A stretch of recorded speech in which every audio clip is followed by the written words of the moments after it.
different feeling. My whole life, I had grown up in the comfort of my homeland, Mexico. The people there have the nicest smiles and the purest hearts. Mexico was my life. It was all I knew, and all I ever wanted to know. But there came a day when I was told I would move to the U.S. My world was about to change. I was no longer going to wake up to Doña Maria yelling, "Ya están las tortillas," the tortillas are ready.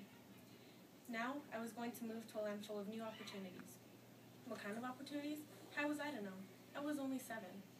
Like my abuelita me dijo, "Todo en la vida viene para hacerte más fuerte. Nunca te va a bajar más de lo que estás." Everything in life comes to make you stronger.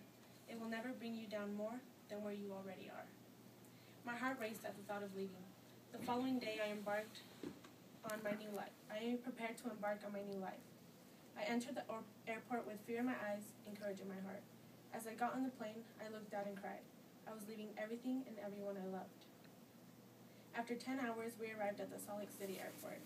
It was such a different place. There were so many people. It seemed as if I were in a different universe. These people looked different from me and spoke English, a language I could not understand. I waited with my family as we looked for my Tío Juan to pick us up. We reached our destination and were greeted warmly. For the first time, I felt comfortable. It was as if I was home in Mexico.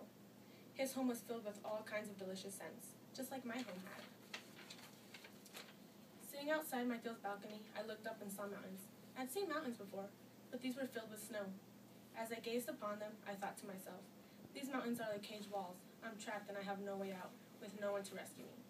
These were high and mighty. I was far too weak to conquer them. This was now home, a home I have never known, and I had to adjust to this new life. I was to learn the language of the whites, and in time I did. I made friends and even found love. I was now in love with this land, the land I once hated. The ferocious mountains that once scared me now seemed more like small hills, hills anyone could climb, conquer, and triumph. I felt as if I could soar over them. I no longer felt trapped. No one could bring me down. I then remembered my grandmother's words. Todo en la vida viene para hacerte más fuerte. Nunca te va a bajar más de lo que estás. I have now been here 10 years. In those 10 years, I have accomplished and experienced more than I have ever expected to. I am going to graduate high school and go to college. These are the opportunities I have that I could have never had if I had stayed in Mexico. I now know what the U.S. has to offer, and I will go far. There may be a few bumps in the road, but nothing is impossible if you set your mind to it.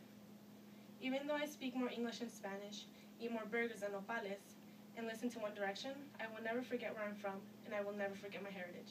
I am Yazmin Rosales, and I am proud to be Mexican.